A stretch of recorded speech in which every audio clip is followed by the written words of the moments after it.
أشهد أن لا إله إلا الله وحده لا شريك له وأشهد أن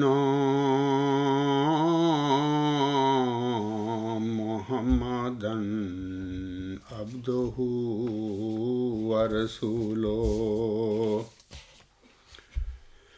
أما بعد فأعوذ بالله من الشيطان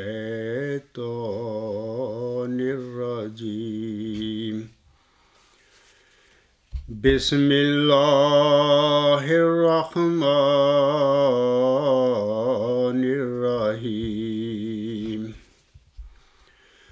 الحمد لله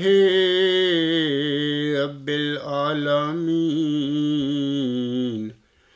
الرحمن الرحيم مالك يوم الدين إياك نعبد وإياك نستعين اهدنا الصراط المستقيم صراط الذين أنعمت عليهم صراط الذين أنعمت عليهم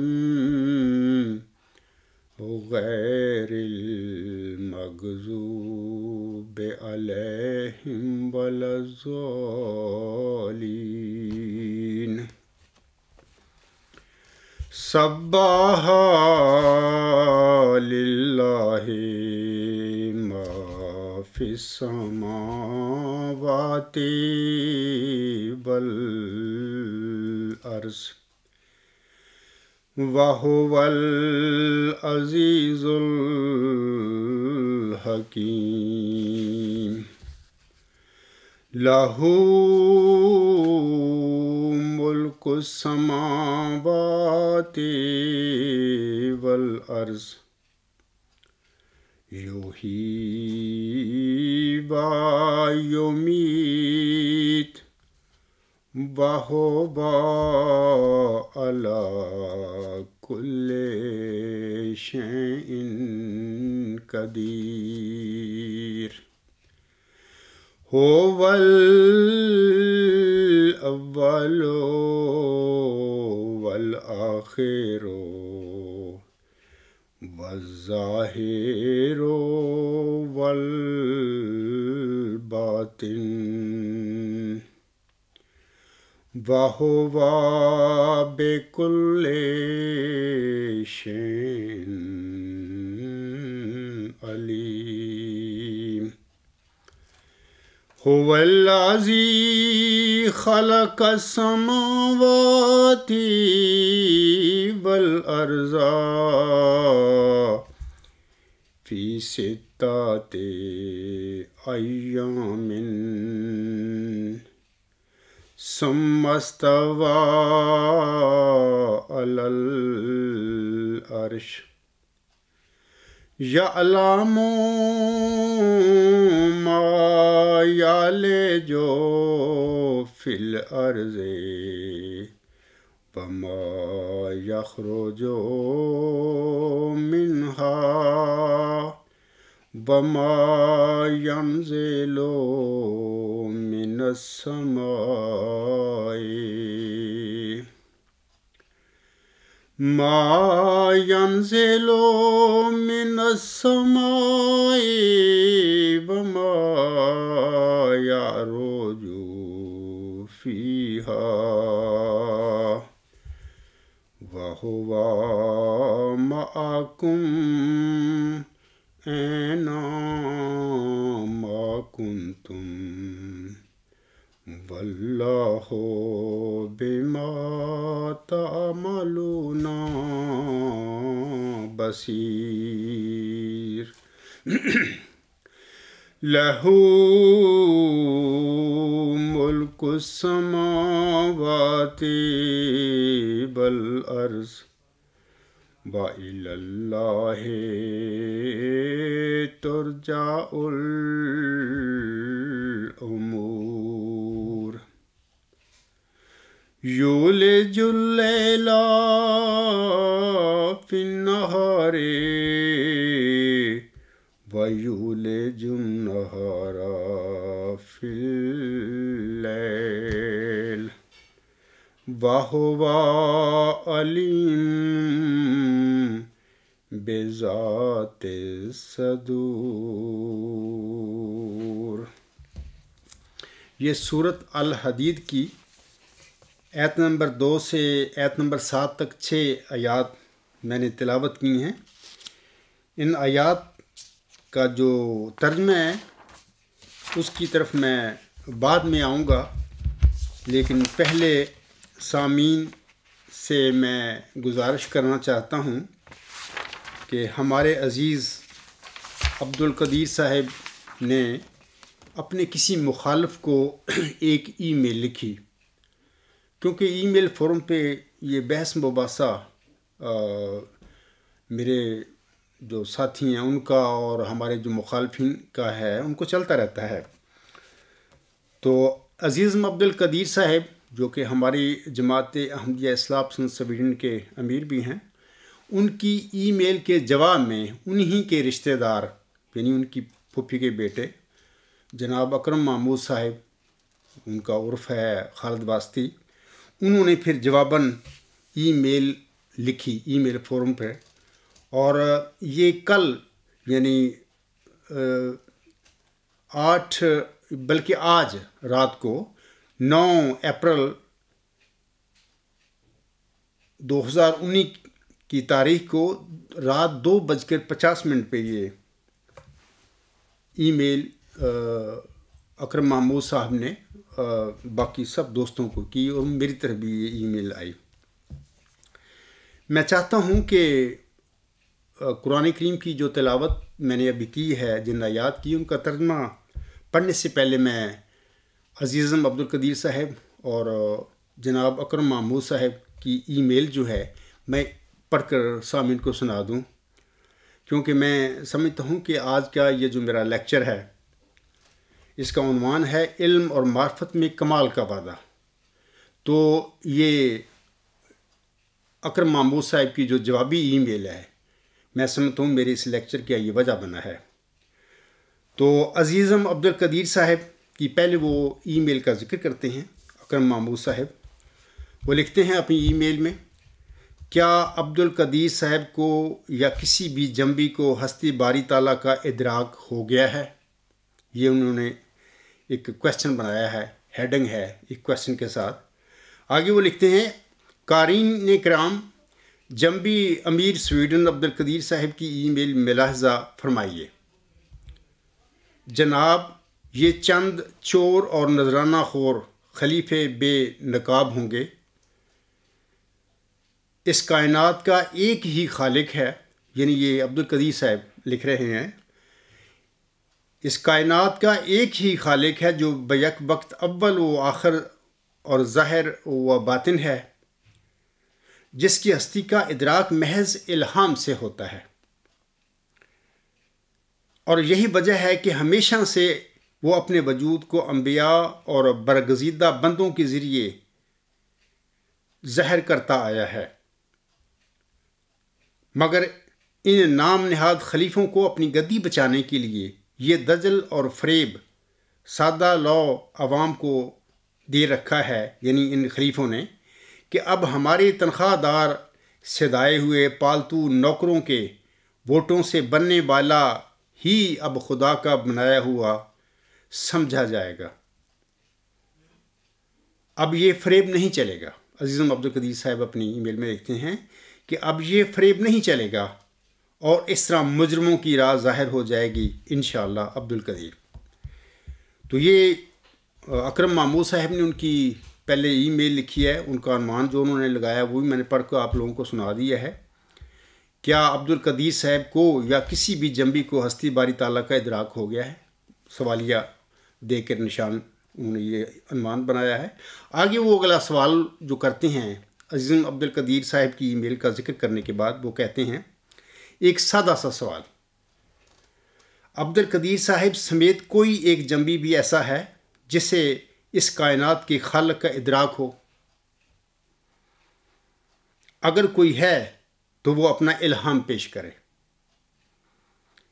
جس کے نتیجے میں اسے ادراک کی یہ منزل نصیب ہوئی، ورنہ عبدالقدیر صاحب سمیت ہر ایک جنبی خدا کا خوف کرے اور ان ڈھکوسلوں سے باز رہے۔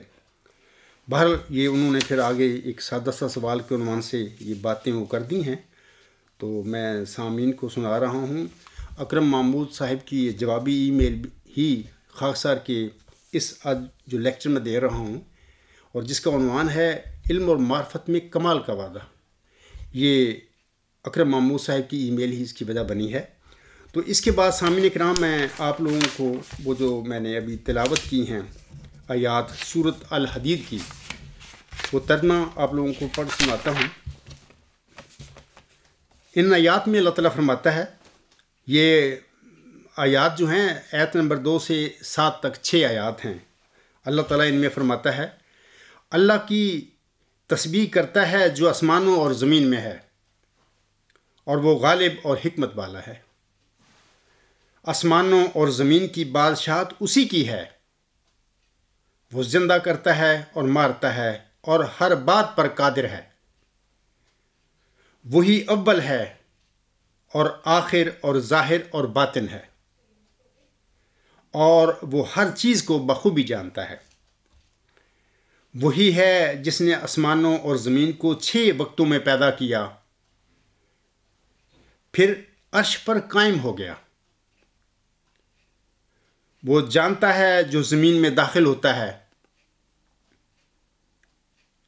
اور جو اس سے نکلتا ہے، اور جو آسمان سے اترتا ہے اور جو اس کی طرف چڑھتا ہے، اور وہ تمہارے ساتھ ہوتا ہے جہاں کہیں بھی تم ہو،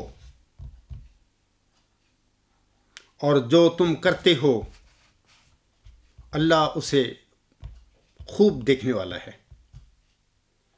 آسمانوں اور زمین کی بادشاہت اسی کی ہے،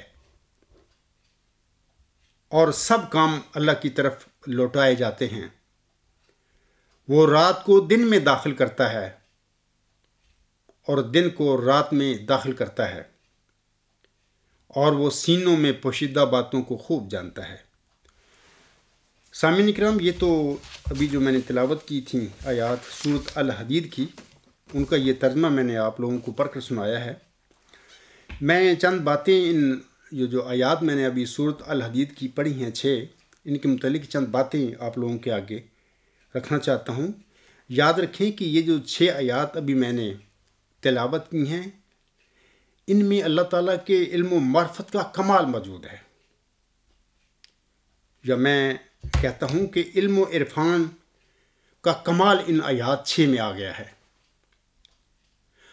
اور بطور خاص یہ جو چوتھی آیت ہے جس میں اللہ تعالیٰ فرماتا ہے هو الاول والآخر والظاہر والباطن وہو بکل شیء علیم، وہی اول اور آخر اور ظاہر اور باطن ہے، اور وہ ہر چیز کو بخوبی جانتا ہے۔ میں یہ سمجھتا ہوں کہ علم و معرفت کی جو انتہا ہے یا نقطہ عروج جو ہے، یہ وہ آیت ہے جو اللہ تعالیٰ کی ذات کا کامل علم اور کامل معرفت کا نقطہ عروج ہے۔ جیسے کہ کہتے ہیں نا کہ اونٹ کی کوہان ہوتی ہے، ٹاپ اس کا ہوتا ہے، بین ہی یہ ذات باری تعالیٰ کی معرفت اور اس کا عرفان کا جو کمال ہے، جیسے اونٹ کی کوہان ٹاپ ہوتا ہے، یہ آیت جو ہے چوتھی آیت سورۃ الحدید کی، یہ اللہ تعالیٰ کی علم و معرفت یا اس کے علم و عرفان کا کمال ہے، نقطہ عروج ہے۔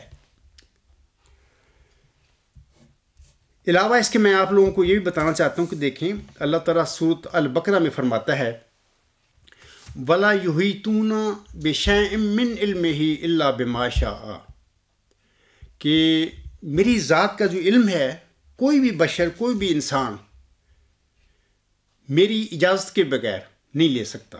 یعنی میری ذات کا علم کوئی انسان اپنی عقل سے وہ نہیں سمجھ سکتا. میری ذات کو، میری ذات کے علم و عرفان کو. ہاں، اپنی ذات کا علم، اپنی ذات کی معرفت جتنی میں کسی کو چاہوں دے دوں. یعنی یہ جو سورۃ البقرہ کی آیت نمبر 256 ہے، اس بات کی تصدیق کرتی ہے کہ ذات باری تعالیٰ کا علم و عرفان جو ہے بجز اللہ تعالیٰ کی الہام اور وحی کے نہیں مل سکتا کسی انسان کو عقل کے زور پر، وہ کتنا بھی عقل مند کیوں نہ ہو. اپنی عقل کے ذریعے اللہ تعالیٰ کی ذات کا علم اور اس کی معرفت وہ حاصل نہیں کر سکتا. تو جیسے کہ میں آپ لوگوں کو بتا دینا چاہتا ہوں اس حوالہ سے کہ حضرت مرزا غلام احمد رسام، جنہیں ہمارے نبی پاک صلی اللہ علیہ وسلم نے حکم و عدل اپنی احادیث میں فرمایا ہوا ہے، وہ فرماتے ہیں اسی حوالہ سے، علم و معرفت کے کمال کے حوالہ سے، وہ اسلامی اصول کی فلسفی جو ہے ان کا شرح آفاق مضمون جو انہوں نے لکھا تھا، اور وہ جو اس وقت روحانی خزائن میں ایک کتاب کی شکل میں شائع ہے، اس کا حوالہ ہے روحانی خزائن جلد 10 صفحہ 441. اس میں حضور صاحب علم و معرفت یا علم و عرفان کے حوالہ سے فرماتے ہیں، یعنی لوگوں کی رہنمائی کرتے ہیں، ان کو بتاتے ہیں حقیقت. آپ علیہ السلام فرماتے ہیں، اے عزیزو، اے پیارو، کوئی انسان خدا کے ارادوں میں اس سے لڑائی نہیں کر سکتا. یقیناً سمجھ لو کہ کامل علم کا ذریعہ خدا تعالیٰ کا الہام ہے،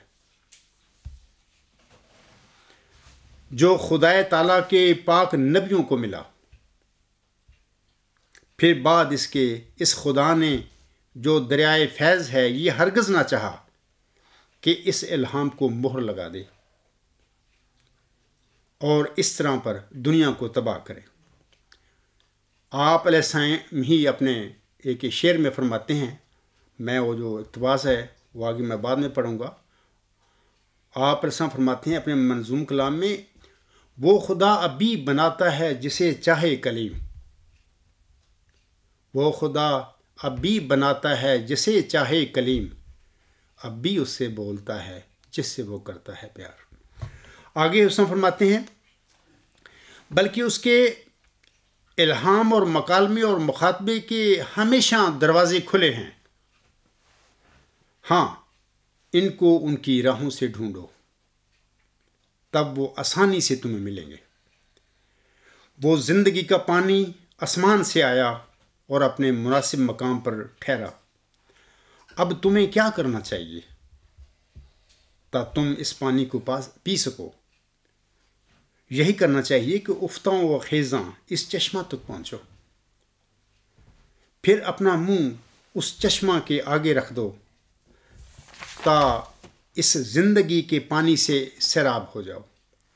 تو یہ بات تو بڑی کلیئر ہو گئی کہ حکم و عدل علیہ السلام فرما رہے ہیں کہ دنیاوی علم جو ہوتی ہیں، فزیکل سائنسز ہیں یا میٹا فزیکل سائنسز ہیں، تو سوشل سائنسز ہیں، جو بھی ہیں علوم ہیں، یہ دنیاوی مادی علوم جو ہیں، تو ان کے متعلق تو عقل اللہ نے ہر انسان کو بخشی ہے. وہ اپنی عقل کے ذریعے علم حاصل کرتا ہے، جانکاری حاصل کرتا ہے کسی بھی سبجیکٹ کے حوالہ سے.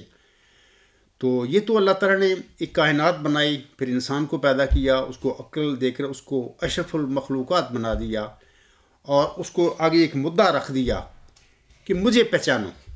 کیونکہ انسانی زندگی کا جو مقصد اور مدعا ہے، یعنی انسان کی تخلیق کا، وہ یہی ہے کہ اپنے خالق کو پہچانے کہ میرا خالق کون ہے، اس کی ذات، اس کی ہستی کیا ہے.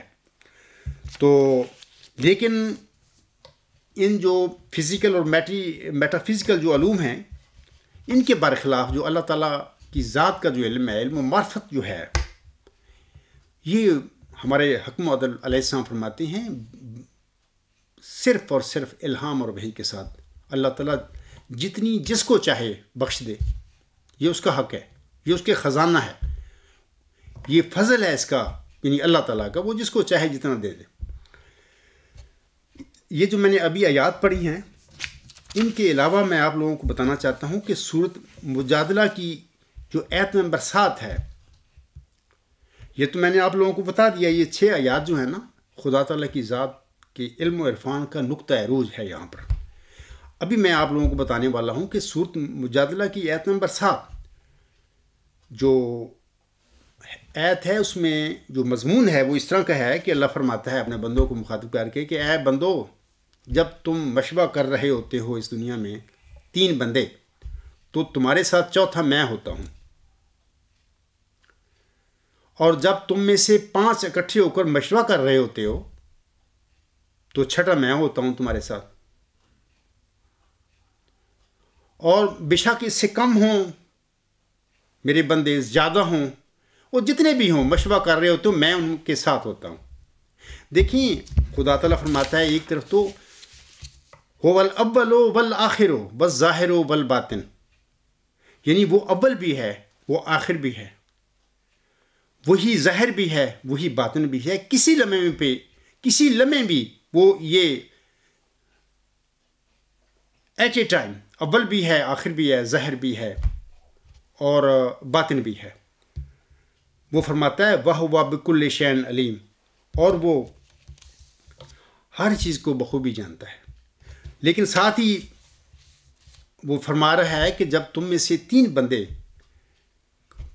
کہیں مخفی کمرے میں بیٹھ کر مشورہ کر رہے ہوتے ہو تو چوتھا میں ہوں تمہارے ساتھ ہوتا، اور جب 5 کر رہے ہوتے ہیں تو چھٹا میں ہوتا ہوں. عجیب. اب سوال یہ پیدا ہوتا ہے کہ وہ کیا ذات ہے؟ عجیب عظیم و شان وہ وجود ہے، وہ عظیم و شان حسن ہے. وہ کیا ہے جو اول آخر ظاہر باطن ہوتے ہوئے کسی لمحے بھی جب 3 بندے مشورہ کر رہے ہوتے ہیں تو چوتھا ان میں وہ ہوتا ہے. وہ خود فرما رہا ہے کہ میں ہوتا ہوں چوتھا، اور جب 5 مشورہ کر رہے ہوتے ہیں تو چھٹا میں ہوتا ہوں. اور جتنے بھی کر رہے ہوتے ہیں کم یا زیادہ بندے، وہ تفصیلی آیت ہے، اللہ فرماتے ہیں کہ میں مشورہ کرنے والے کے ساتھ ہوتا ہوں، میں سن رہا ہوتا ہوں یہ کیا کر رہے ہیں. علاوہ اس کے سورت جو قواف ہے، اس میں بھی اللہ تعالیٰ اپنی ذات، اپنی علم جو ہے، اپنی ذات کا علم و معرفت جو ہے اس کے حوالے سے فرماتا ہے. اللہ تعالیٰ فرماتا ہے وَلَقَدْ خَلَقْنَا الْإِنسَانَ وَنَعْلَمُ مَا تُوَسْوِسُ بِهِ نَفْسُهُ وَنَحْنُ أَقْرَبُ إِلَيْهِ مِنْ حَبْلِ الْوَرِيدِ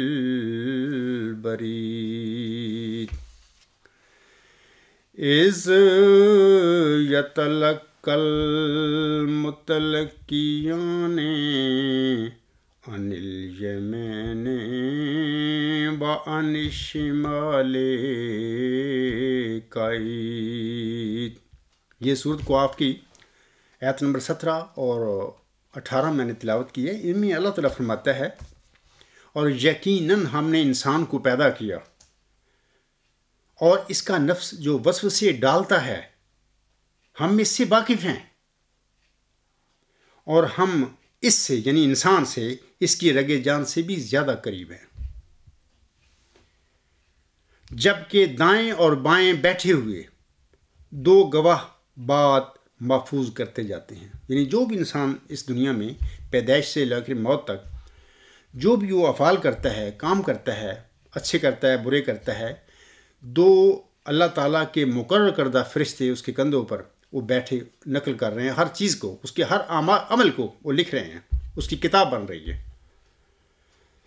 اور اللہ نے یہ بھی فرما دیا کہ دیکھیں میں تمہاری رگ جان جو ہے انسانوں کی، اس سے بھی قریب ہوں تمہارے.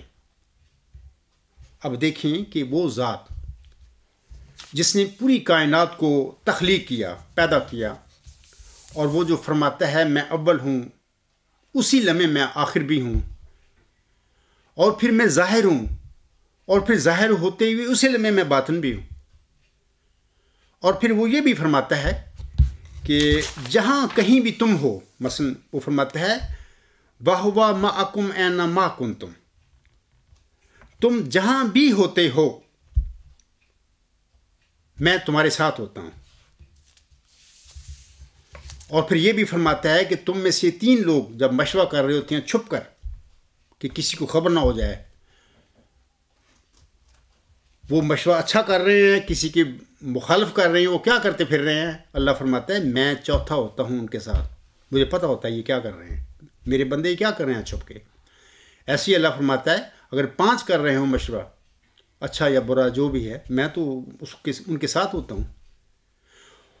اور پھر یہ بھی فرما دیا کہ اے میرے بندو میں تمہاری شہر کی سے بھی زیادہ قریب ہوں. اب یہاں پر یہ سب باتیں جو آیات میں نے پڑھی ہیں، یہ جو باتیں میں نے کی ہیں، اب ان سے سوال پیدا ہوتا ہے کہ یہ جو وجود ہے کسی لمحے اول اور آخر، ظاہر اور باطن، اور وہ فرماتا ہے تم جہاں کہیں بھی ہو میں تمہارے ساتھ ہوتا ہوں. اور پھر وہ فرماتا ہے کہ تم میں سے 3 جب مشورہ کر رہے ہوتے ہوں تو چوتھا میں ہوتا ہوں، اور جب 5 مشورہ کر رہے ہوتے ہیں تو چھٹا میں ہوتا ہوں. اور پھر یہ بھی فرما دیا اللہ تعالیٰ نے سورۃ قاف میں کہ میں اے میرے بندو تمہاری شہر سے بھی زیادہ قریب ہوں تمہارے. اب سوال یہ پیدا ہوتا ہے کہ یہ وجود، یہ ہستی، یہ کیا ہو سکتی ہے؟ یعنی یہ سب سے بڑا سوال تو یہی ہے نا، علم و معرفت کا کمال جو ہے، ہم اسی کو کہیں نا کہ جس انسان یا جو کوئی انسان اللہ سے علم پا کر اس کے متعلق بتا دے ہمیں کہ وہ کیا وجود ہے، جو یہ جو باتیں میں نے سب بتائی ہیں کہ اس کے مطابق وہ وجود پورا اترے. اگر کوئی انسان کہے کہ مجھے اللہ نے کچھ خبر دی ہے، مجھے الہام فرمایا ہے اور مجھے اپنی ذات کے متعلق یہ علم دیا ہے، اور جب وہ بتائے تو یہ جو ساری باتیں میں نے بتائی ہیں، ساری باتیں اس وجود پر لفظ با لفظ پوری اترتی ہوں، تو پھر ہم ماننا چاہیے نا کہ وہ بندہ جو کہہ رہا ہے کہ میں نے اللہ سے علم پایا اور الہام کے ذریعے پایا، اللہ نے مجھ پر وحی کی تو مجھے اپنی ذات کا علم دیا اور وہ یہ ہے. تو انشاءاللہ یہ میں آگے جا کر بتاؤں گا. تو اور پھر اگر یہ ساری باتیں اس انسان کے بتائے ہوئے علم اور معرفت جو اس نے خدا سے پائی ہے اس کے مطابق یہ اگر پوری اتریں گی تو پھر ہمیں ماننا پڑے گا کہ اللہ تعالیٰ نے اس انسان پر اپنے علم و معرفت کا کمال جو ہے وہ کر دیا. اب میں آپ لوگوں کے آگے ایک وعدہ کا، علم و معرفت میں کمال کے وعدہ کا میں ذکر کرنا چاہتا ہوں. ہمارے آقا حضرت مرزا غلام احمد علیہ السلام جو آخری زمانے کی محمدی مریم بھی اللہ نے ان کو بنایا، یعنی مقام و مرتبہ بخشا، اور بقول ہمارے پیارے آقا حضرت محمد مصطفیٰ احمد مجتبیٰ صلی اللہ علیہ وسلم کے، آپ صلی اللہ علیہ وسلم نے آپ کو حکم و عدل بھی قرار دیا. آپ علیہ السلام فرماتے ہیں اپنی ایک کتاب تجلیات الہیہ میں، اس کا جو حوالہ ہے تذکرہ صفحہ 517، تجلیات الہیہ روحانی خزائن جلد 20 صفحہ 409. یہ حضور صلی اللہ علیہ وسلم فرماتے ہیں خدا تعالیٰ نے مجھے بار بار خبر دی ہے کہ وہ مجھے بہت عظمت دے گا اور میری محبت دلوں میں بٹھا دے گا اور میرے سلسلہ کو تمام زمین میں پھیلائے گا اور سب فرقوں پر میرے فرقہ کو غلب کر دے گا. یہ 1 صدی قبل کی باتیں ہیں. آگے حضور صلی اللہ علیہ وسلم فرماتی ہیں اور میرے فرقہ کے لوگ اس قدر علم اور معرفت میں کمال حاصل کریں گے کہ اپنی سچائی کے نور اور اپنے دلائل اور نشانوں کی روح سے سب کا منہ بند کر دیں گے، اور ہر ایک قوم اس چشمہ سے پانی پیے گی، اور یہ سلسلہ زور سے بڑھے گا اور پھولے گا یہاں تک کہ زمین پر محیط ہو جاوے گا. یہاں پر یہ جو سلسلہ بڑھے گا سے مراد ہے پھولے گا، ترقی کرے گا. یہ وہ سچی جماعت اس کی بات وہ اپنی کر رہے ہیں، میری سچی جماعت جو میرے پیروکار ہوں گے وہ ترقیات پائیں گے. یہاں سے کوئی یہ نہ سمجھ لے کہ مرزا غلام صاحب کے بعد اس کی جماعت پر کسی انسان نے قبضہ کر لیا اور اپنی دنیاوی خواہشیں پوری کرنے کے لیے اپنے نظام لاگو کر کے مرزا صاحب علیہ السلام کے ماننے والوں کو غلام بنا لیا، اور وہ بیچارے مرزا غلام صاحب کی عقیدت میں، اور پھر وہ جو حضور صاحب نے ایک چندہ شروع کیا تھا وہ 48 تک پہنچا دیے، یعنی وہ قبضہ گروپ جو ہے انہوں نے تو اپنی دنیا کما رہے ہیں۔ یہ چیزیں جو ہیں ان پر نہیں اطلاق پاتی، یہ جو حضور صاحب نے فرمایا ہے، اور ہر ایک قوم اس چشمہ سے پانی پیے گی اور یہ سلسلہ زور سے بڑھے گا اور پھولے گا یہاں تک کہ زمین پر محیط ہو جائے گا۔ یہ ان لوگوں کے ذریعے ہوگا سامعین کرام جو سچے مرزا غلام صاحب کے پیروکار ہیں، ان کے وجودوں میں یہ اللہ تعالیٰ نے یہ واضح فرمائے ہیں، اور میرے فرقہ کے لوگ اس قدر علم اور معرفت میں کمال حاصل کریں گے کہ اپنی سچائی کے نور اور اپنے دلائل اور نشانوں کی روح سے سب کا منہ بند کر دیں گے۔ یہ وہ وجود ہوں گے بعد میں، ان کی بات، ان کے سلسلے کو آگے دنیا کی کیرانوں تو پھیلانے والے۔ ہرگز یہ نہ سمجھیں کہ اگر کسی انسان نے ان کی جماعت پر قبضہ کر لیا اور وہ اپنی دنیا کماتا پھر رہا ہے ان کے نام پر، تو ایسے لوگ قطعاً اس پیشگوئی کے مصداق نہیں ہو سکتے۔ تو یہ جو حضور صاحب نے فرمایا ہے، آگے حضور صاحب فرماتے ہیں، میں اگلی لائن میں پڑھ دیتا ہوں، حضور صاحب فرماتے ہیں سو اے سننے والو ان باتوں کو یاد رکھو اور ان پیش خبریوں کو اپنے صندوق میں محفوظ رکھ لو کہ یہ خدا کا کلام ہے جو ایک دن پورا ہوگا انشاءاللہ تعالی۔ تو یہ جو وعدہ ہے علم و معرفت میں کمال سے، کیا پہلے تو یہ ہے کہ علم و معرفت میں کمال سے کیا مراد ہے، اور پھر میں آپ لوگوں کو بتاؤں گا کہ یہ جو علم و معرفت میں کمال کا جو وعدہ ہے اس کے حوالے سے ایک دو باتیں پھر بتاؤں گا۔ علم و معرفت میں کمال سے جو مراد ہے یا علم و معرفت میں کمال کی حقیقت، یاد رکھیں سامعین کرام، خاک صاحب نے گزشتہ مہینے 8 مارچ اور 15 مارچ کے 2 خطبے میں نے جو دیے ہیں ان کا موضوع یہ تھا کہ علم و معرفت میں کمال کی حقیقت۔ میں اس موضوع کی طرف نہیں جاؤں گا، وہ خطبات سنیں، آپ دوبارہ سن لیں، تو وہ جو میں نے بڑی تفصیل کے ساتھ 2 خطبوں میں علم و معرفت میں کمال جو ہے اس کی حقیقت بیان کی ہے۔ تو یہ جو حضور صاحب نے فرمایا ہے کہ اور میرے فرقہ کے لوگ اس قدر علم اور معرفت میں کمال حاصل کریں گے کہ اپنی سچائی کے نور اور اپنے دلائل اور نشانوں کی روح سے سب کا منہ بند کر دیں گے۔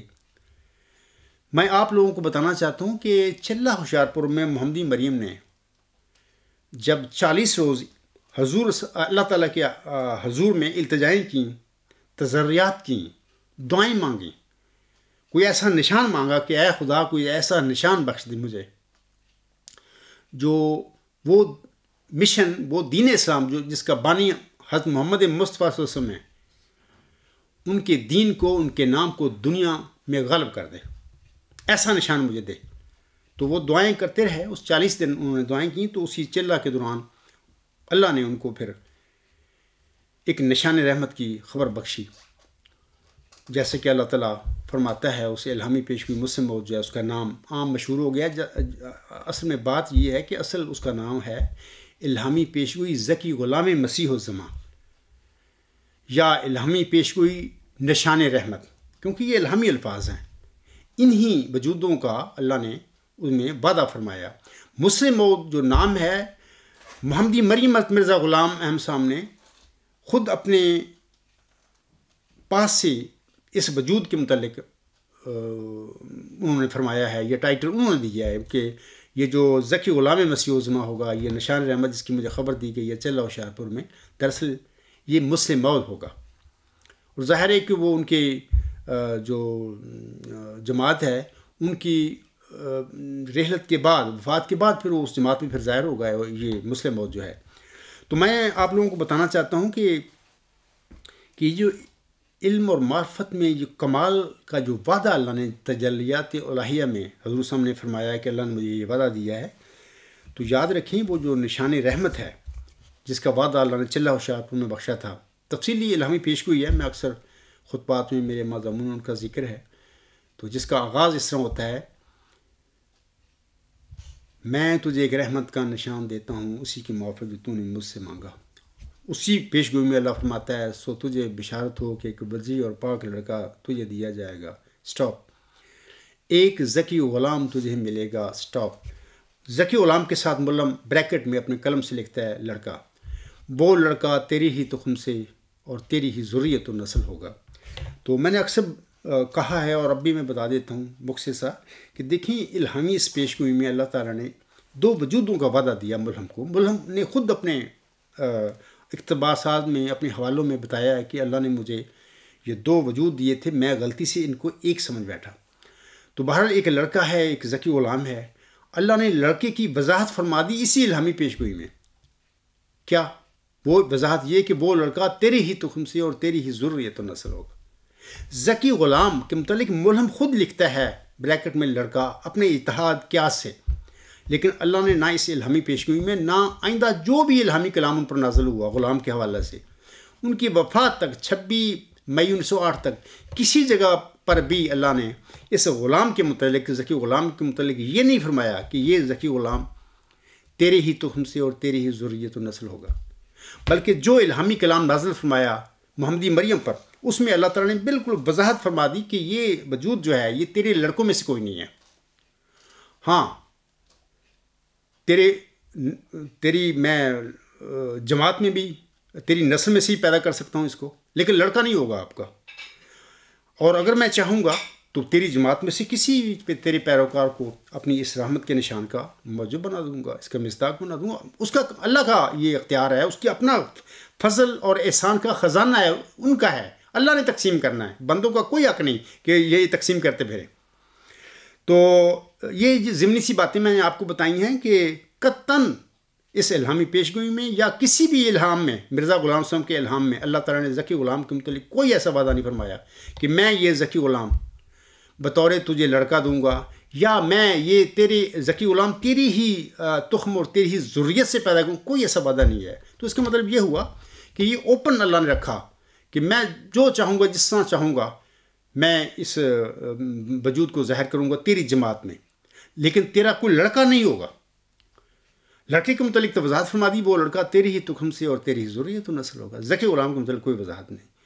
تو اس کے بعد میں آپ لوگوں کو بتانا چاہتا ہوں کہ اس الہامی پیشگوئی جو ہے جو حضور صاحب پر چلہ ہوشیار پور میں نازل ہوئی تھی، اس کی جو مرکزی علامتیں اس وجود کی ہیں نشان رحمت کی یا ذکی غلام کی، اس کے متعلق اللہ تعالیٰ ملہم کو الہاماً فرماتا ہے وہ سخت ذہین و فہیم ہوگا اور دل کا حلیم اور علوم ظاہری و باطنی سے پر کیا جائے گا، اور وہ 3 کو 4 کرنے والا ہوگا. اس کے معنی سمجھ میں نہیں آئے. دوشنبہ ہے مبارک دوشنبہ فرزند دل بند گرامی ارجمند، مظہر الاول والآخر مظہر الحق والعلائے کا ان اللہ نزلہ من السماء. یہ جو مرکزی نشانیاں ہیں اس بندے کی، دراصل ساری ان نشانیوں کا تعلق ہی علم کے ساتھ ہے. علم سے مراد بھی ذات باری تعالیٰ کا علم و معرفت سے ان سب علامتوں کا تعلق ہے. سب سے پہلے تو اللہ فرماتا ہے وہ سخت ذہین و فہیم ہوگا. دیکھیں یاد رکھیں کہ اکثر خطبات میں بھی کہا ہے، مضامین میں بھی اور تقریروں میں بھی بتایا کہ دیکھو لوگ ساری تقریباً ایک جیسی ہوتے ہیں، 19-20 کا فرق ہوتا ہے ذہنوں میں. کچھ لوگوں کو پڑھنے کا علم حاصل کرنے کا طریقہ آ جاتا ہے اور وہ بڑے اچھے نمبر لیتے ہیں اور آگے بڑھ جاتے ہیں. کچھ لوگ ہوتے ہیں دماغ تو ان کا بھی ہوتا ہے لیکن ان کو پتہ نہیں ہوتا ہم کیسے علم حاصل کریں، کیسے امتحان اچھا دیں، اچھے نمبر ان کو نہیں پتہ ہوتا. وہ بیچارے وہ مار کھا جاتے ہیں تو وہ چھوڑ جاتے ہیں درمیان میں. لیکن ذہن میں کوئی ایسا نہیں ہوتا کہ ایک ذہن 10 نمبر ہوتا ہے ایک 50 ہوتا ہے، ایسی کوئی فرق نہیں ہوتا. 19-20 کا 18-20 کا کوئی فرق ہم کہہ سکتے ہیں لیکن زیادہ نہیں ہوتا. لیکن میں آپ کو لوگوں کو بتاتا ہوں کہ سخت ذہین و فہیم خدا بناتا ہے. یہاں پر فرمایا وہ سخت ذہین و فہیم ہوگا. اللہ اس کو بنائے گا تو وہ سخت ذہین و فہیم بن جائے گا. میں ایک مثال دیتا ہوں. نیوٹن ایک عام سا طالب علم تھا، ایک آدھ دفعہ اسکول سے خارج بھی ہوا تو نارمل سا وہ تھا، اس نے جو بھی پڑھائی اپنی کی، فزکس تھا یا میتھمیٹکس تھا. ایک دفعہ وہ بیٹھا ہے سیب کے درخت کے نیچے غور و فکر کی حالت میں، تو ایک سیب گرتا ہے. فوراً ہی اس کے دل میں یہ سوال پیدا ہو گیا کہ یہ سیب نیچے گرا، اوپر کیوں نہیں گیا یا سائڈوں پہ کیوں نہیں گیا، یہ زمین کی طرف کیوں آیا. اصل میں یہ ایک اشارہ سمجھ لیں، اور وحی کا لغوی معنی بہت سارے ہیں، ان میں سے ایک معنی اشارہ بھی ہے کہ اشارہ ہوتا ہے یہ. تو میں یہ سمجھتا ہوں کہ یہ اشارہ تھا ایک نیوٹن پر کیا گیا، یا ہم اس کو کہہ سکتے ہیں انہوں نے خود اپنی زندگی میں کہا ہے کہ مجھ پر الہام ہوا کہ یہ سوچ اے نیوٹن کہ یہ نیچے کیوں گرا. تو اس کے بعد چونکہ اللہ تعالیٰ نے اس کو ذہن بھی دیا ہوا تھا، اس نے یونیورسٹی تک ایجوکیشن حاصل کی، تو اس نے پھر ریسرچ شروع کر دی. تو پھر باہر ایسا ایسا پھر وہ اس نے لا آف گریویٹیشنل فورس جو ہے، قانون کس ثقل کا دریافت کیا، اور اسی قانون کی بیس پہ پھر جدید سائنس کا اس کو امام کہا جاتا ہے. تو مقصد یہ ہے کہ اشارہ اس پر ہوا، یہ اللہ کا کرم تھا اس پر. وہ کہتے ہیں نا کہ رحمت حق بہانہ می جوید، کہ اللہ کی رحمت جب کسی انسان پر ہونی ہوتی ہے تو اللہ بس بہانہ بناتا ہے کوئی، تو اس کا اوپر اپنی رحمت کی چادر لپیٹ دیتا ہے. یہ میں نیوٹن کی مثال دی ہے، تو اس پر یہ اللہ کا اشارہ کرنا، اس کے دل میں ڈالنا بھی یہ سیب نیچے کیوں گرا، اوپر کیوں نہیں گیا، یہ اس کا فضل تھا اللہ کا. تو اللہ فرماتا ہے وہ سخت ذہین و فہیم ہوگا اور دل کا حلیم، اور علوم ظاہری و باطنی سے پر کیا جائے گا. یہ جو الہامی الفاظ ہیں اور علوم ظاہری و باطنی سے پر کیا جائے گا، ہم اس کو اس طرح ہی پڑھ سکتے ہیں کہ اللہ تعالیٰ اسے مظہر ظاہر بالباطن بھی بنائے گا. جیسے کہ فرمایا اللہ نے مظہر الاول والآخر مظہر الحق والعلاء کأن اللہ نزل من السماء. یہ جو الفاظ الہامیہ اور علوم ظاہری و باطنی سے پر کیا جائے گا، اس کا مطلب یہ ہے کہ اللہ اسے مظہر الظاہر والباطن بھی بنائے گا، مظہر الاول والآخر بھی بنائے گا. ایک لحاظ سے یہ سورۃ الحدید کی وہ جو آیت نمبر 4 ہے، جس میں اللہ فرماتا ہے هو الاول والآخر والظاہر والباطن وہو بکل شیء علیم. اس میں اللہ فرما رہا ہے کہ یہ جو میری اول آخر ظاہر اور باطن صفات ہے، میں اس کو علم دوں گا. یہ صفات اس پر میری ظاہر ہو جائیں گی، ان صفات کے ساتھ میں اس بندے پر ظاہر ہو دوں گا، یعنی میری ان صفات کا کامل علم میں اس کو دوں گا. اور پھر آگے اللہ فرماتا ہے اور وہ 3 کو 4 کرنے والا ہوگا. اس کے معنی سمجھ میں نہیں آئے میں نے. اور وہ 3 کو 4 کرنے والا ہوگا کے بارے میں کوئی مہینہ ڈیڑھ پہلے ایک خطبہ دیا تھا، اور دوستوں نے سنا ہوگا، دوبارہ بے شک وہ سن لیں. اس کا عنوان بھی یہ ہے کہ اور وہ 3 کو 4 کرنے والا ہوگا. آگے اللہ فرماتا ہے دوشنبہ ہے مبارک دوشنبہ، فرزند دل مند گرامی ارجمند، مظہر الاول والآخر مظہر الحق والعلاء کأن اللہ نزل من السماء. سوال یہ پیدا ہوتا ہے کہ اللہ تعالیٰ نے ایک جگہ تو فرما دیا مظہر الاول والآخر، لیکن آگے یہ نہیں فرمایا مظہر الظاہر والباطن، لیکن انہی صفات کو ایک دوسرے رنگ میں الہامی اپنے کلام میں بتا دیا اور علوم ظاہری و باطنی سے پر کیا جائے گا. مقصد اللہ تعالیٰ کا یہ تھا کہ اللہ کے علم میں تھا کہ میری اس پیشگوئی پر کچھ لوگ قبضہ کرنے کی بھی کوشش کریں گے، مصداق بننے کی اپنے طاقت سے عقل سے کوشش کریں گے. اور ہم دیکھتے ہیں مرزا صاحب کے بعد یہ تماشا ہو چکا ہے جماعت احمدیہ قادیان میں، بلکہ قبرستان میں ہو چکا ہے. ایک بندے نے اس کا مسلم عہدوں کا دعویٰ کیا، جبکہ میں آپ کو بتاتا ہوں، میں چیلنج دیتا ہوں جماعت احمدیہ قبرستان کے خلیفوں کو اور ان کے مولویوں کو کہ تم ثابت کر دو کہ وہ ذکی غلام، وہ نشان رحمت، وہ مسیل مبارک احمد بھی اللہ تعالیٰ نے اس کو قرار دے دیا، یعنی قطعی مور لگا دی کہ یہ مبارک احمد کے بعد پیدا ہوگا. آپ لوگ ثابت کر دو کہ وہ مرزا غلام صاحب کے گھر میں بطور لڑکا پیدا ہوا تھا، یہ بندہ، یہ ذکی غلام، یہ نشان رحمت، یہ مسیل مبارک احمد. یقین کریں اس کے بعد میری دعوے کی کوئی گنجائش نہیں ہے کہ میں اس پہ انسسٹ کروں. اگر آپ ثابت کر دیں کہ بشیر الدین محمود تھا، بشیر احمد تھا، شریف احمد تھا، کوئی بھی تھا، اللہ نے دیا ہی نہیں ان کو. تو پھر مسلم عہد اللہ تعالیٰ مسلم عہد مرزا غلام صاحب کا لڑکا کو کیسے بن سکتا ہے؟ یہ سب جھوٹ تھا، اس نے شخص نے دعویٰ کیا. بلکہ اس کے دعوے سے پہلے 1914 میں جب اس نے خلافتی قیادت پر قبضہ کر لیا یا احمدی قیادت پر قبضہ کر لیا، اس کے قبضے کے ساتھ ہی دنیا دار صحابیوں نے نعرے لگانے شروع کر دیے اس کے متعلق المسیح الموعود کے. یہ سارا ڈرامہ ہے، ایک سازش تھی جس کے ساتھ وہ اپنا وہ بن رہا تھا. پھر 30 سال وہ جماعت احمدیہ کے بیدار مغز جو ذہن تھے احمدی، ان کو ٹیسٹ کرتا رہا، ان کے ذہنوں کو. یہ اس پیشگوئی کے بارے میں ان کا کیا حوالہ ہے؟ بڑی تفصیل میں نے اپنے خطبات میں، اپنے مضامین میں اور اپنے تقریروں میں بیان کی ہوئی ہے. تو پھر 1944 میں ایک نفس کی خواب کی بنا پر، کیونکہ میں نے ثابت کیا ہے اس کے جو 30 سال جو اس نے بیانات دیے ہیں، اس کے بیانات کی روح سے میں ثابت کیا ہے کہ ہمیشہ یہ الہامی پیشگوئی مسلم اور اس کے اعصاب پر سوار رہی ہے. وہ سوچا رہتا تھا کہ مجھے الہام ہو جائے، کوئی خواب میں دیکھ لوں. پھر آخر جب وہ کہتے ہیں نا کہ بلی کو چھچھڑوں کے خواب، تو پھر یہ مسلم مودی بلی کو پھر 1944 میں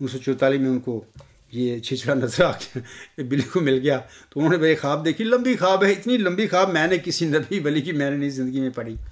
آپ پڑھیں وہ الغلام.com پہ ان کا خواب کا نیوز میں کسی نے میں نے درج کی ہوئی ہے، تو پڑھیں. یہ سارا اپنا پاس سے سارا انہوں نے کیا تھا کام. تو اب میں مختصراً بتانا چاہتا ہوں کہ یہ نیکی کے چاروں چہرے اصل جو میں نے اپنی تھیسس میں بیان کی ہوئی ہیں، یہ سارے یہاں پر ان کا ہی ذکر ہے. اللہ نے اس طریقے سے بیان کیے ہیں کہ کوئی خائن، کوئی غلط آدمی اس الہامی پیشگوئی جو الفاظ اس طرح میں نازل کروں اپنے بندے پر، اس سے کوئی فائدہ نہ اٹھا سکے، کوئی جھوٹی اس پیشگوئی اپنے پر نہ لگا سکے. تو اللہ نے یہ سب باتیں اس سچے موعود کو جو مصداق ہے اس پیشگوئی اس پر ظاہر کرنی تھی، جیسے کہ میں بتا رہا ہوں. اب میں آپ لوگوں کو بتانا چاہتا ہوں کہ میرے ساتھ بھی ایسا ہی کوئی واقعہ ہو گیا کہ جب میں پوسٹ گریجویشن کر رہا تھا پنجاب یونیورسٹی میں، 5th ایئر کی بات ہے، ہمارا 2 سبجیکٹ تھے.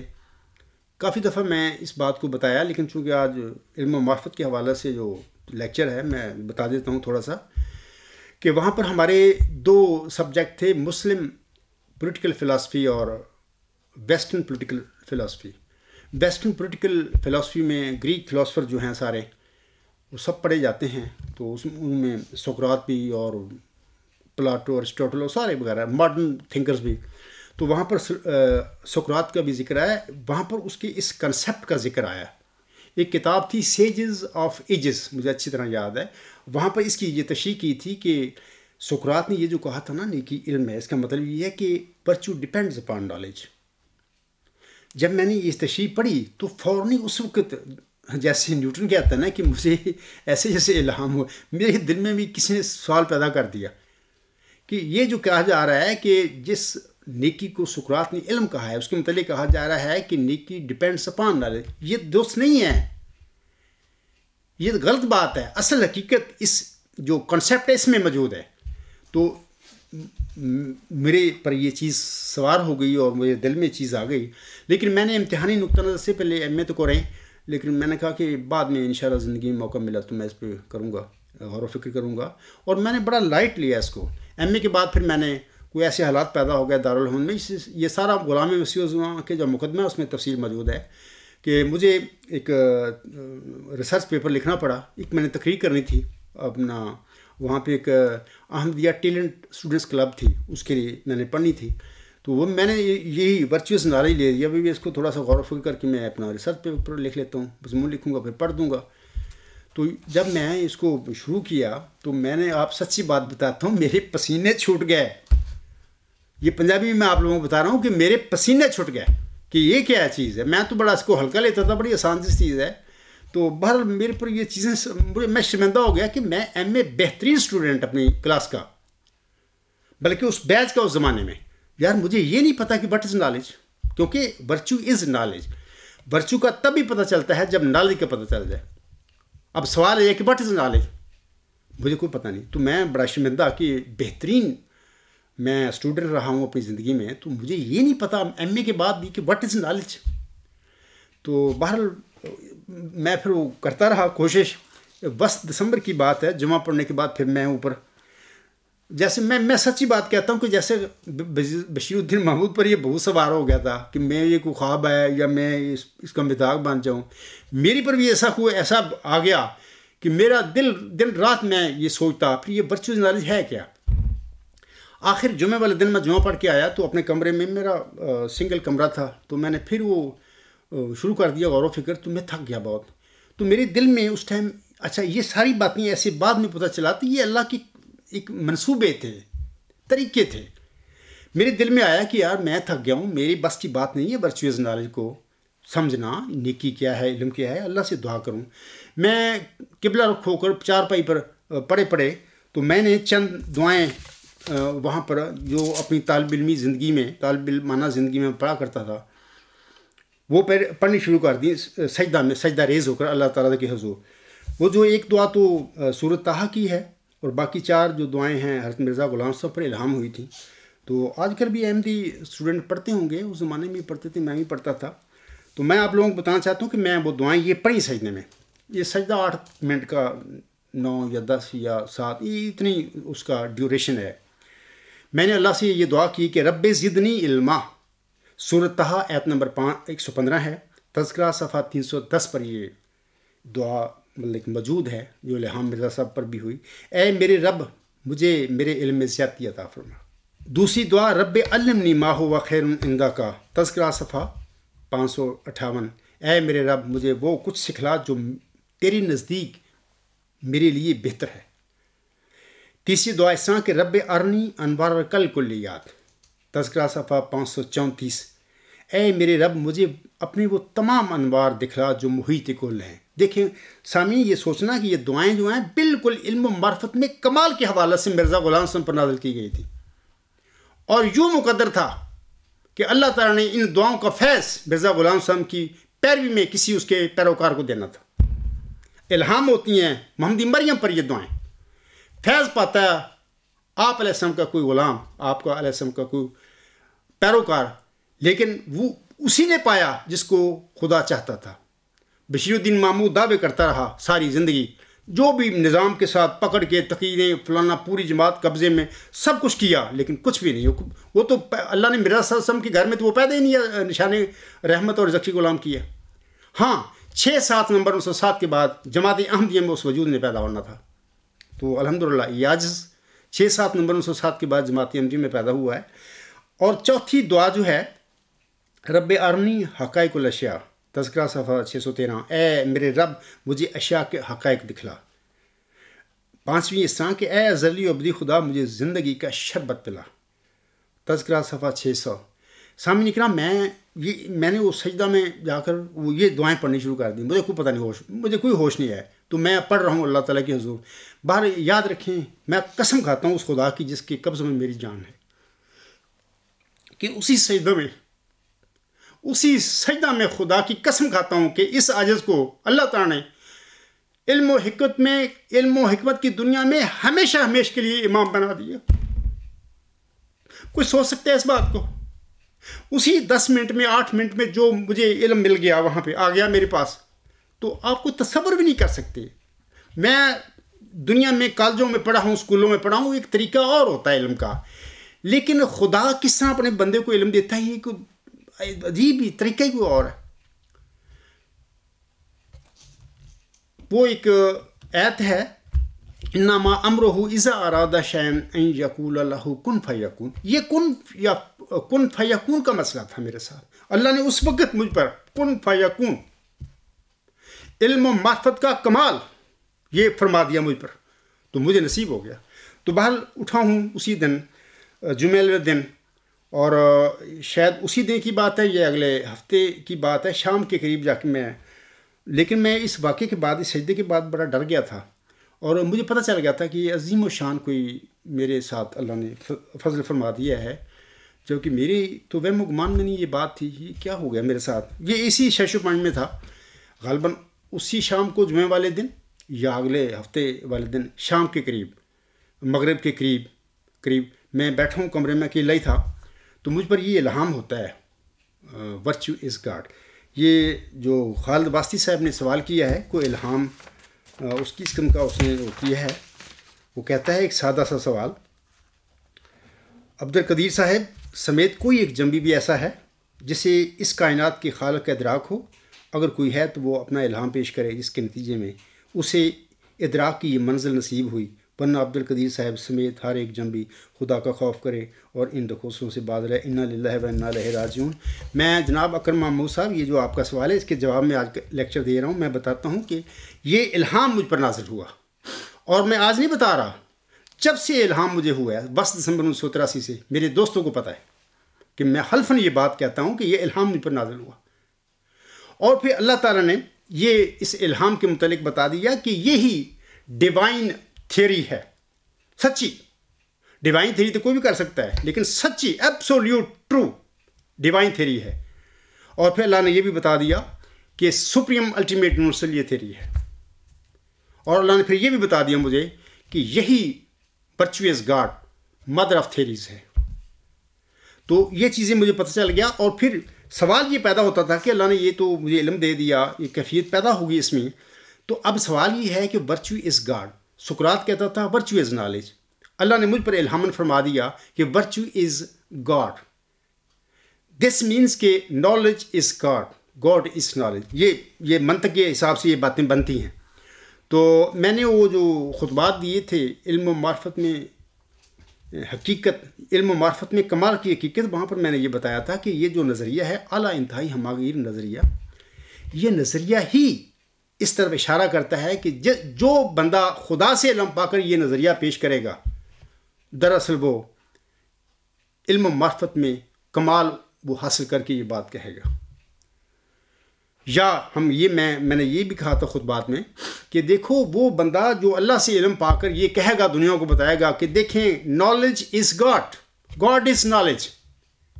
یہی اس ذات کا، اس خدا کا علم و معرفت کا کمال ہے. کسی بندے کا یہ کہہ دینا، بعض لوگوں کے لیے میری باتیں عجیب ہوں گی، وہ کہیں گے یہ کیسے عبدالغفار جمبا کیا کہہ رہا ہے. میں سچ کہہ رہا ہوں، یہی حقیقت ہے اور یہی علم و معرفت میں کمال ہے. وہ اکرم محمود صاحب کہتا ہے کوئی الہام پیش کریں. جناب یہ الہام ورچوئس گاڈ لکھیں، کیوں نہیں مانتے اس کو؟ نہ مانیں، میں کہہ رہا ہوں الہام ہے. اچھا پھر یہ جو ورچوئس نالج، نیکی کو سقراط نے علم کہا. اب سوال یہ نیکی ہے کیا، یہ علم کیا ہے؟ میں آپ لوگوں کو بتاتا ہوں. تو پھر اللہ تعالیٰ نے ایسا ایسا مجھ پر یہ علم دیا. مجھے سب سے پہلے اللہ تعالیٰ نے مجھے ٹروتھ، یہ سپریم الٹیمیٹ یونیورسل ٹروتھ، میں جب اس کو کہتا ہوں، نیکی کی جو ڈیفینیشن خدا نے مجھے دی ہے وہ یہ ہے کہ اعلیٰ انتہائی ہماگیر حق. انگریزی میں ہم اس کو کہیں گے سپریم الٹیمیٹ یونیورسل ٹروتھ. سب سے پہلے اللہ تعالیٰ نے مجھے، یہ ایک دن کی بات نہیں ہے، سب سے پہلے اللہ تعالیٰ نے ٹروتھ کا لفظ مجھ پر نازل فرمایا. یہ الہامی الفاظ ہیں چاروں. اکرم محمود صاحب آپ نے الہام کی بات پوچھی ہے، میں بتا رہا ہوں کہ پہلے ٹروتھ کا لفظ اس آیت پر الہام ہوا، اس کے بعد یونیورسل ٹروتھ یعنی دوسرا لفظ آ گیا، یونیورسل ٹروتھ اللہ تعالیٰ نے مجھے بتا دیا. پھر اس کے بعد تیسرا لفظ آیا، ایسا ایسا آیا الٹیمیٹ یونیورسل ٹروتھ. اور پھر آخری لفظ چوتھا جو ہے آخر پہ آیا سپریم الٹیمیٹ یونیورسل ٹروتھ. اللہ نے مجھے بتا دیا کہ میری ذات کا علم و معرفت کا کمال یہی ہے. یاد رکھیں سامعین کرام، ارسطو نے ایک بات کہی ہے بڑی مشہور، وہ بڑا زبردست فلاسفر تھا، آج بھی دنیا اس کو معلم میں اول کے طور پر مانتی ہے. اور واقعی میں نے جو پڑھا ہے اس کو، واقعی وہ بندہ بہت ذہین تھا اور وہ بڑا کچھ لکھ کے آیا سے 2-2.5 سال پہلے. وہ کہتا ہے علم کی ابتدا اور انتہا اس کی کوئی کسی شے کی تعریف ہے. یعنی اگر ہم نے کسی شے کا علم حاصل کرنا ہے تو اس کی ابتدائی علم بھی جو اس کی تعریف معلوم کرنا ہوگا، اور اس کا آخری علم جو ہوگا وہ بھی اس کی تعریف ہی ہوگا.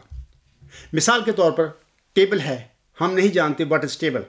اگر ہم اس کا ٹیبل کی تعریف کو جان جائیں گے تو ٹیبل سے متعلقہ جو علم ہوگا ہمارا، اس کی ابتدا اور انتہا اس کی تعریف ہے ٹیبل کی. ایسی اللہ نے مجھے بتایا کہ دیکھیں کہ سپریم الٹیمیٹ یونیورسل ٹروتھ وہ ٹروتھ ہوں میں جو یونیورسل الٹیمیٹ اور سپریم ہے. جان کیٹس نے بڑے خوبصورت الفاظ، وہ صوفی شاعر تھا، کہے تھے کہ beauty is truth, truth beauty, that is all ye know on earth and all ye need to know. اس صوفی شاعر نے بیوٹی اور ٹروتھ کی ڈیفینیشن نہیں کی اپنے الفاظ، یہ الہامی شعر ہیں اس کے. بہرحال میرا جو تھیسس جب اب چھپے گا تھوڑی سی اس کو میں نظر ثانی کر رہا ہوں، بہت ساری باتیں نہیں آئیں گی اس لحاظ سے کیونکہ میں اس میں جو ورچوئس نالج ہے اس کے حوالے سے کافی تبدیلیاں یعنی بہت زیادہ میں لکھ رہا ہوں کیونکہ پہلے بہت کم لکھا ہوا ہے. تو وہاں پر میں بتایا ہے، میں نے لکھا ہے کہ میں نے بڑی تحقیق کی ہے کہ یہ جان کیٹس کے الہامی شعر ہیں، لیکن ان الہامی شعر میں بھی بیوٹی اور ٹروتھ کی اس نے ڈیفینیشن نہیں کی. یہ کہہ دیا کہ beauty is truth, truth beauty, یعنی بیوٹی اور truth one and the same, that is all ye know on earth and all ye need to know. تو میں آپ لوگوں کو بتاتا ہوں کہ یہ جو سقراط نے جس نیکی کو علم کہا ہے اور اللہ نے مجھ پر الہام فرمایا کہ ورچو از گاڈ. اب سوال ہے کہ ورچو ہے کیا؟ اکثر میرے مخالفین نا وہ ایسی ای میل فورم پر کرتے رہتے ہیں باتیں فضول. نیک کام کیسے خدا ہو سکتا ہے کہ خدا کے بندو کہ جب میرے پاس کوئی اعتراض کرنا ہے تو میرا کم از کم وہ تھیسس جو اب alghulam.com پر ہے، کم از کم اس کا پہلا جو چیپٹر ہے دا ایسنس آف ورچو وہ تو پڑھ لو. اس میں 5 ٹاپک ہیں: what is virtue, faces of virtue, virtue and phenomenon, time space and virtue, properties of virtue. کم از کم یہ تو ایک چیپٹر تو پڑھ لو, اس کے بعد سمجھنے کی کوشش کرو کہ بندہ کیا رہا ہے, ورچو کے متعلق کیا کہہ رہا ہے, جس کو وہ گاڈ کہہ رہا ہے, جس کو کہتا ہے کہ مجھ پر الہام ہوا, ورچو از گاڈ. اس کو سمجھو, سمجھنے کے بعد اس میں پھر کوئی غلطی ہے یا کوئی ایسی سوال ہے تو کرو. چھوٹتے یہ کہہ دینا کہ نیک کام کیسے خدا ہو سکتا ہے. یار کون کہہ رہا ہے نیک خدا؟ میں نیک خدا کو خدا کہہ رہا ہوں؟ نہیں, ایسی بات آپ کو یا تو سمجھ نہیں آتی. پچھلے دنوں کوئی ایسی میل فورم پہ کوئی احمدی خاتون, کوئی ڈاکٹر تھی لٹریچر میں, اس نے بھی کوئی بے بنیاد باتیں کی. تو میں نے پڑھی, میں نے کہا کیا اس کو, میں بے علم اس نے باتیں کر دی ہیں, اس نے میرا وہ تھیسس کم از کم ایک چیپٹر تو پڑھ لیتی, پڑھ کے بعد پھر اپنا تبصرہ کرتی. اب میں ایسی ہوا میں چھوڑی باتیں, نیک عمل یہ وہ. کون نیک عمل کو خدا کہتا ہے؟ پڑھو اس کو, پہلے سمجھو اس کو, اس کے بعد اگر کوئی سوال پیدا ہوتا ہے مجھ سے کرو. تو انشاءاللہ تعالیٰ اب کبھی کچھ میں اس کو لکھ رہا ہوں, تو کبھی ٹائم ابھی جلدی انشاءاللہ آ جائے گا, تو میں انشاءاللہ کا خطبات کا ایک سلسلہ دوں گا اس پہ, اور کافی خطبات ہوں گے اس پہ, اور پھر میں بتاؤں گا کہ یہ ماہیت کیا ہے نیکی کی, جس کو اللہ نے مجھے بتایا ہے کہ وہ خدا ہے نیکی. تو میں بتا رہا تھا کہ اللہ نے مجھ پر بتا دیا, نازل کر دیا کہ ورچو جو ہے جس کو اللہ نے مجھے الہام فرمایا وہ گاڈ ہے. وہ کیا ہے؟ وہ یہ ہے کہ سپریم الٹیمیٹ یونیورسل ٹروتھ. اب میں نے شروع میں یہ جو آیات پڑھی تھیں, ایک وجود کا ذکر کیا ہے کہ وہ وجود ایسا ہے کہ ہر لمحہ اول آخر ظاہر اور باطن ہے. خود ہی مطلب کہ اب آخر ہوتے ہوئے اول ہے, ظاہر ہوتے ہوئے باطن ہے. پھر یہ بھی اللہ نے فرما دیا کہ تم جہاں کہیں بھی ہو میں تمہارے ساتھ ہوتا ہوں. پھر اللہ نے یہ بھی فرما دیا کہ دیکھو دنیا میں 3 بندے جب مشورہ کر رہے ہوتے ہیں چھپ کے کہاں پہ, میں چوتھا میں ہوتا ہوں. اور جب 5 کر رہے ہوتے ہیں مشورہ, میں ہوتا ہوں چھٹا.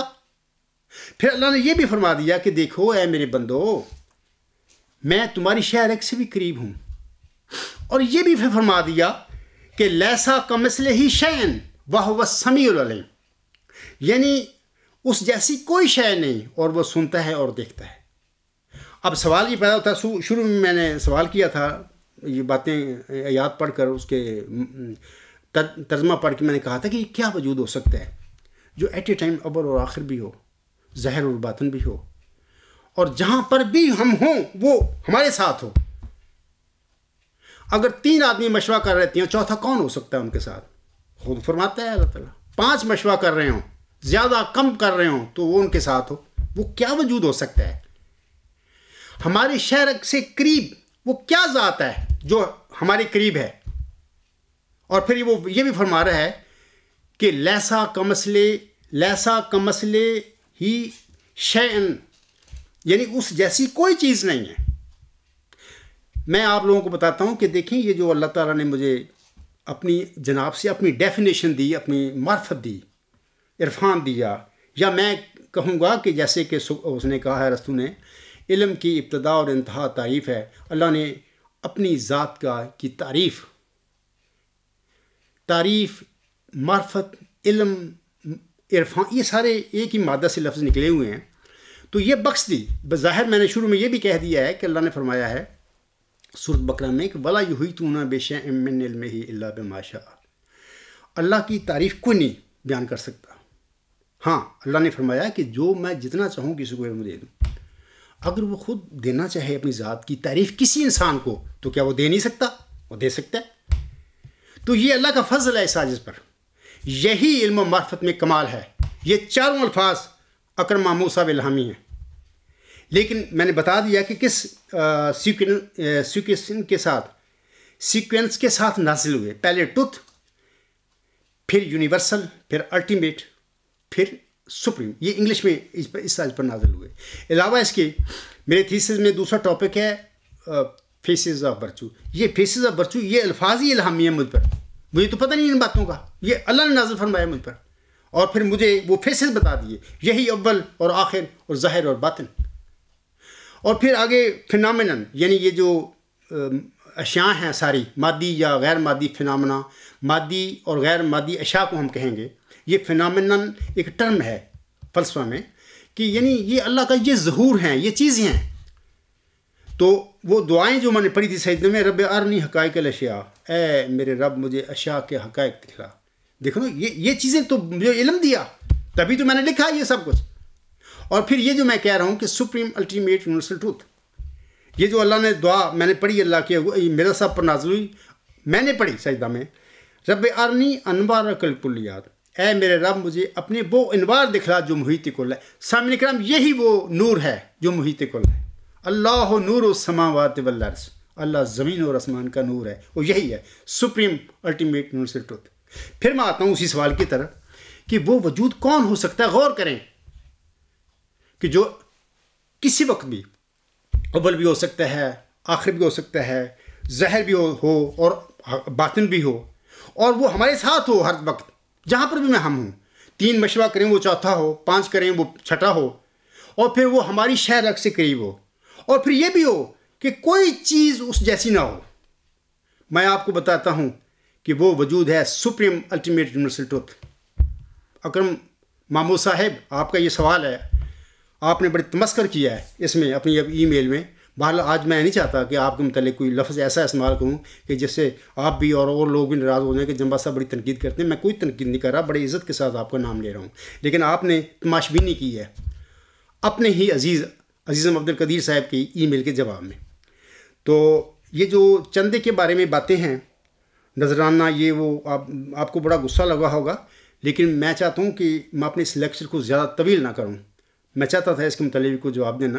دیکھیں، جو خلیفے ہوتے ہیں وہ ابو بکر صدیق رضی اللہ تعالیٰ عنہ خلیفۃ الرسول تھے، ان کا تاریخ اسلام میں ذکر پڑھیں۔ حضرت عمر رضی اللہ تعالیٰ عنہ، ان کا ذکر پڑھیں۔ عثمان اور علی رضی اللہ تعالیٰ عنہ اجمعین، ان کا ذکر پڑھیں، ان کی رویے پڑھیں، دیکھیں وہ کیسے انہوں نے خلافت کی تھی، وہ کیا تھے۔ انہوں نے کبھی نہیں کہا تھا کہ ہم خدا کے بنائے ہوئے خلیفے ہیں، لوگوں نے بنایا تھا، بلکہ وہ تو کہتے تھے، ابو بکر صدیق نے کہا تھا دیکھو لوگوں، آپ نے مجھے کھڑا کیا ہے، میں تو اس قابل ہی نہیں تھا۔ ہاں، جب تک میں سیدھی راہ پر چلوں میری اطاعت کرنا، جب میں سیدھی راہ سے بھٹک جاؤں آپ پر میری اطاعت کوئی لازم نہیں۔ اور یہ بھی فرمایا کہ لوگوں، میرا بھی ایک شیطان ہے، جب وہ میرے پاس آپ دیکھو بھی وہ آ گیا ہے میرے پاس، شیطان میرے سے الگ ہو جاؤ۔ تو یہ وہ خلیفے تھے، انہوں نے نہیں یہ دعویٰ کیا تھا کہ ہمیں خدا نے بنایا ہے، نہ ان کو اللہ نے الہام بنایا بھی تھا۔ الہامی خلیفے نبی ہوتے ہیں، رسول ہوتے ہیں۔ محمد صلی اللہ علیہ وسلم کو اللہ نے بنایا تھا الہام کے ساتھ خلیفہ، مرزا صاحب کو علیہ السلام کو بنایا، عیسیٰ، موسیٰ، نوح، ابراہیم، سب اللہ نے الہام کے ساتھ بنائے تھے۔ یہ خلفائے راشدین ہوتے ہیں جو ٹھیک نبی کی سنت پر اور وہ رشت و ہدایت جو نبی دیتا ہے اس پر چلنے والے ہوتے ہیں۔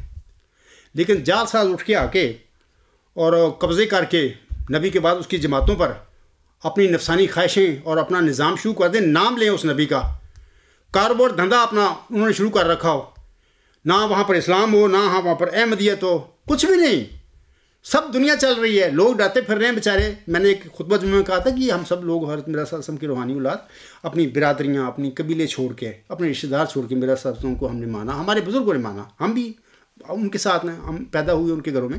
اب ہم کدھر جائیں؟ بشیر الدین محمود احمد اور اس کے جانشینوں نے اس کو بلیک میل کیا، ہماری اس عقیدت کو، کدھر جائیں؟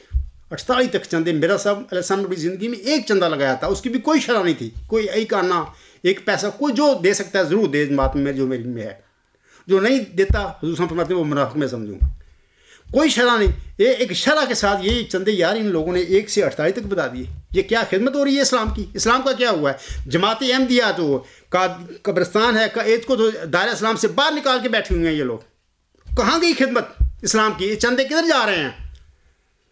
میں انشاءاللہ آئندہ خطبہ جمعہ میں کچھ باتیں کروں گا اس حوالے سے، اور بتاؤں گا کہ یہ مطلب کہ آف شور کمپنیوں میں وہ چندے پڑے ہوئے ہیں تمہارے، وہ کھلے ہوئے ہیں وہاں پہ، کیا تم کہاں چلے گا؟ سوچو، کچھ غور کرو۔ اللہ نے آپ کو عقل دی ہے، اس لیے دیا کہ اس کا استعمال کرو۔ یہ نہیں ہے کہ جانوروں کی طرح بن جاؤ، بس چپ، کو نکال نہ دے، کیا نکال کے ہمارا کیا کر لیں گے؟ ہم مرزا غلام صلی محمد صلی ہمارے دل، میرے دل میں ہیں، مجھے کوئی کچھ نہیں کر سکتا، نکال دے جہاں سے، کوئی فرق نہیں پڑتا۔ ہر نبی کو اس کی قوم نے اپنی سوسائٹی سے نکالا تھا، کیا بن گیا تھا؟ اور اس کے ساتھیوں کو بھی نکالا۔ محمد صلی اللہ علیہ وسلم کے جتنے بھی ساتھی ہیں، شیب ابی طالب میں پڑے رہے، سارے ہجرت کرنی پڑی، مدینے جانا پڑا ان کو، کیا ہو گیا تھا؟ آخر آج ہم سب پر درود اور سلامتی بھیجتے ہیں۔ مرزا صلی اللہ علیہ وسلم کے ساتھ بھی ایسا ہوا، عیسیٰ کے ساتھ بھی، اور عیسیٰ کے ساتھ تو وہ بھاگ گئے، سارے بیچارے کمزور تھے، وہ ایک لمبی تفصیل ہے اس موضوع پہ، وہ کیوں بھاگے۔ ایسے ہی نوح علیہ السلام کے ساتھ، ابراہیم علیہ السلام، موسیٰ سب کے ساتھ یہی ہوا، یہی ہوتا ہے. کیونکہ جھوٹی دکانوں جو مذہبی پنڈت ہوتے ہیں بن جاتے ہیں، وہ اپنا دھندا چلاتے ہیں مذہب کے نام پر. تو وہ جب آتا ہے خدا کی طرف سے ایک بندہ تو ان کو خطرہ پڑ جاتا ہے بھی یہ ہماری دکان کا کیا بنے گا. تو وہ اس کو اخراج مقاطع یا جو بھی ہے، انہی عذابوں میں سے میں بھی، میرے جماعت بھی گزر رہی ہے، تو کوئی فرق نہیں پڑے گا ہمیں انشاءاللہ. تو میں انشاءاللہ تعالیٰ اب میں اس کے پر بات نہیں کرتا. تو انشاءاللہ آئندہ میں جو خطبہ ہوگا اس میں آپ لوگوں کو یا اکرم محمود صاحب کو بتاؤں گا. اور آخر پہ میں ایک حوالہ ہے، بلکہ ایک اور اسی مناسبت سے حوالہ میں اکرم محمود کے لیے پڑھنا چاہتا ہوں. اور بھی لوگ ہیں جو اس پر بعض کو اعتراض کرتے ہیں مجھ پر کہ جمبا صاحب کے چند الہام ہیں وہ پڑھ دیتے ہیں، اور آپ دیکھ میرا صاحب پر کیسے الہام ہوئے، آسم پر وہی ہوئی. دیکھیں آسم کی وہی کا کیا کمال ہے، مرزا غلام صاحب کی وہی ان کی کیا ہے، اس کے کوئی مقابلہ ہو سکتا ہے؟ مرزا صاحب علیہ السلام حضرت محمد صلی اللہ علیہ وسلم کے غلام تھے. غلام اور آقا کی وہی میں کیا کوئی تقابلہ نہیں ہوتا.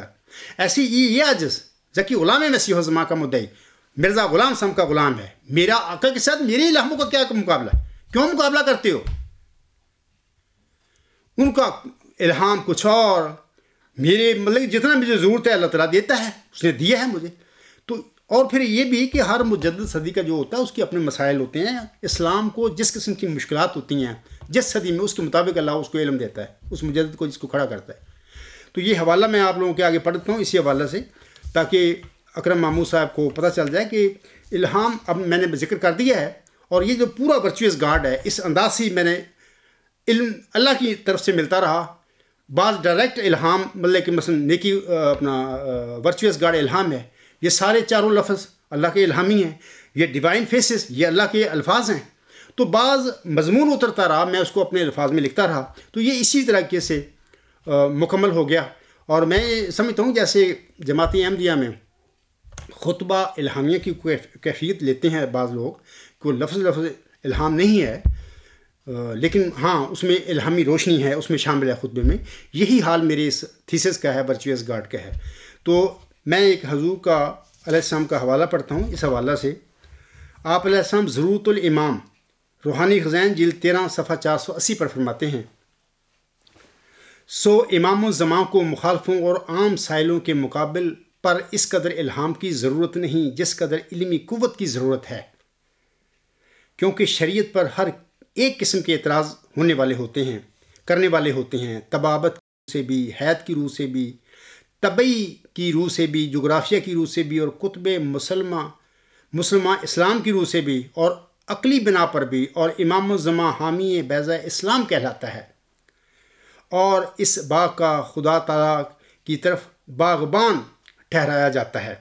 اور اس پر فرض ہوتا ہے کہ ہر ایک اعتراض کو دور کرے اور ہر ایک معترض کا منہ بند کر دے.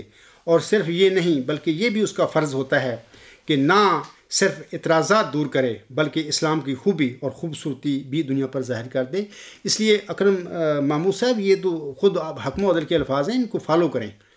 اکثر میں کہتا ہوں، آدمی میں کہہ دیتا ہوں بھائی تم اسلام اور احمدیت دور چلے گئے ہو، آپ نہیں مرزا صاحب کو مانتے، کہتے ہو مانتے ہیں. آپ لوگ ایسے ہی مانتے ہو جیسے مسلمان آسم کو مان رہے ہیں، ساتھ ہی ختم نبوت کے بھی وہ دفتر کھول کے بیٹھے ہوئے ہیں، ایسے ہی تم لوگ مانتے ہو مرزا صاحب کو.